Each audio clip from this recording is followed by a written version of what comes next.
The Dore Lectures on Mental Science. By Thomas Troward. Lecture 7. The Great Affirmative. The Great Affirmative appears in two modes, the cosmic and the individual. In its essence it is the same in both, but in each it works from a different standpoint. It is always the principle of being, that which is, as distinguished from that which is not, but to grasp the true significance of this saying we must understand what is meant by that which is not. It is something more than mere non-existence, for obviously we should not trouble ourselves about what is non-existent. It is that which both is and is not at the same time, and the thing that answers to this description is conditions. The little affirmative is that which affirms particular conditions as all that it can grasp, while the great affirmative grasps a wider conception, the conception of that which gives rise to conditions. Cosmically, it is that power of spirit which sends forth the whole creation as its expression of itself, and it is for this reason that I have drawn attention in the preceding lectures to the idea of the creation ex nihilo of the whole visible universe. As Eastern and Western scriptures alike tell us, it is the breathing forth of original spirit, and if you have followed what I have said regarding the reproduction of this spirit in the individual, that by the very nature of the creative process the human mind must be of the same quality with the divine mind, then we find that a second mode of the originating spirit becomes possible, namely that of operation through the individual mind. But whether acting cosmically or personally, it is always the same spirit and therefore cannot lose its inherent character, which is that of the power which creates ex nihilo. It is the direct contradiction of the maxim ex nihilo nihil fit, nothing can be made out of nothing, and it is the recognition of the presence in ourselves of this power, which can make something out of nothing, that is the key to our further progress. As the logical outcome of the cosmic creative process, the evolutionary work reaches a point where the originating power creates an image of itself, and thus affords a fresh point of departure from which it can work specifically, just as in the cosmic process it works generically. From this new standpoint, it does not in any way contradict the laws of the cosmic order, but proceeds to specialize them, and thus to bring out results through the individual which could not be otherwise attained.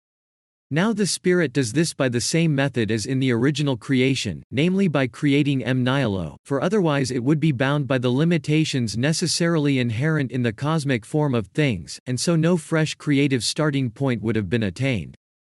This is why the Bible lays such stress on the principle of monogenesis, or creation from a single power instead of from a pair or syzygy, and it is on this account that we are told that this oneness of God is the foundation of all the commandments, and that the Son of God is declared to be monogenes or one begotten, for that is the correct translation of the Greek word.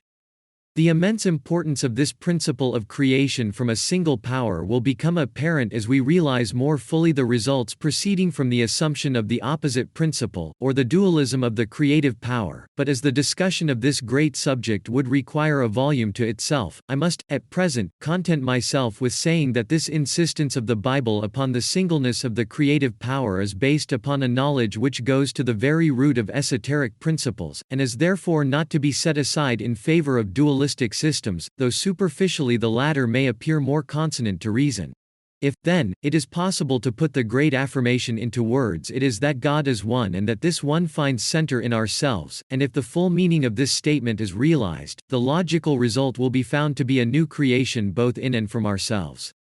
We shall realize in ourselves the working of a new principle whose distinguishing feature is its simplicity.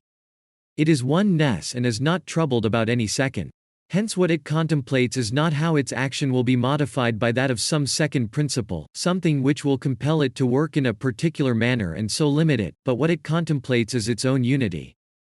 Then it perceives that its unity consists in a greater and a lesser movement, just as the rotation of the Earth on its axis does not interfere with its rotation round the Sun but are both motions of the same unit, and are definitely related to each other.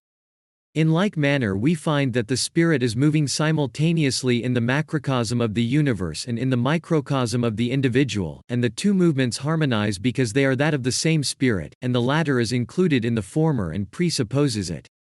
The great affirmation, therefore, is the perception that the I am is one, always harmonious with itself, and including all things in this harmony for the simple reason that there is no second creative power, and when the individual realizes that this always single power is the root of his own being, and therefore has center in himself and finds expression through him, he learns to trust its singleness and the consequent harmony of its action in him with what it is doing around him.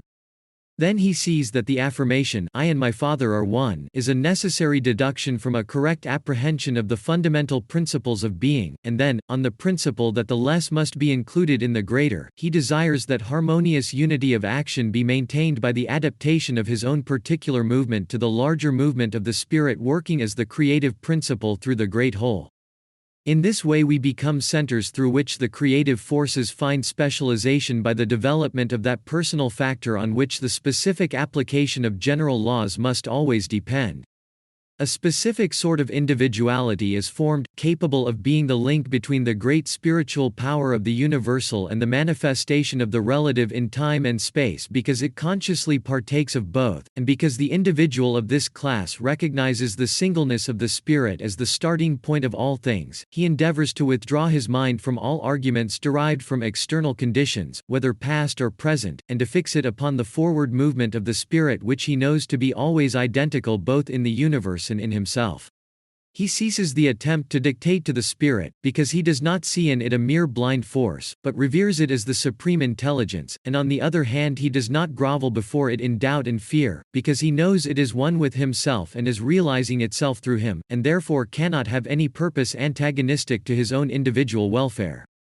Realizing this, he deliberately places his thoughts under the guidance of the Divine Spirit, knowing that his outward acts and conditions must thereby be brought into harmony with the great forward movement of the Spirit, not only at the stage he has now reached, but at all future stages. He does not at all deny the power of his own thought as the creative agent in his own personal world. On the contrary, it is precisely on the knowledge of this fact that his perception of the true adjustment between the principles of life is based, but for this very reason he is the more solicitous to be led by that wisdom which can see what he cannot see, so that his personal control over the conditions of his own life may be employed to its continual increase and development. In this way our affirmation of the I am ceases to be the petulant assertion of our limited personality and becomes the affirmation that the great I am affirms its own I am-ness both in us and through us, and thus our use of the words becomes in very truth the great affirmative, or that which is the root of all being as distinguished from that which has no being in itself but is merely externalized by being as the vehicle for its expression. We shall realize our true place as subordinate creative centers, perfectly independent of existing conditions because the creative process is that of monogenesis and requires no other factor than the Spirit for its exercise, but at the same time subordinate to the Divine Spirit in the greatness of its inherent forward movement because there is only one Spirit and it cannot from one center antagonize what it is doing from another. Thus the great affirmation makes us children of the great King, at once living in obedience to that power which is above us, and exercising this same power over all that world of secondary causation which is below us. Thus in our measure and station each one of us will receive the mission of the I Am. Lecture 7. The Great Affirmative. End of lecture. Need help understanding Troward's teachings? The Thomas Troward lectures contain very deep and powerful information, but to get the most out of them, require repeated listening and in-depth study. Troward had only one personal student, Genevieve Behrend, and her book Your Invisible Power distills the essence of Troward's lectures in a concise and easy-to-understand format. For many, this is a much preferred way to learn Troward's teachings. Click the link below this video to visit yourinvisiblepower.us and learn more about Genevieve Behrend's recently updated book. Click the link in the description below for a chance to win 10 classic best-selling Law of Attraction books,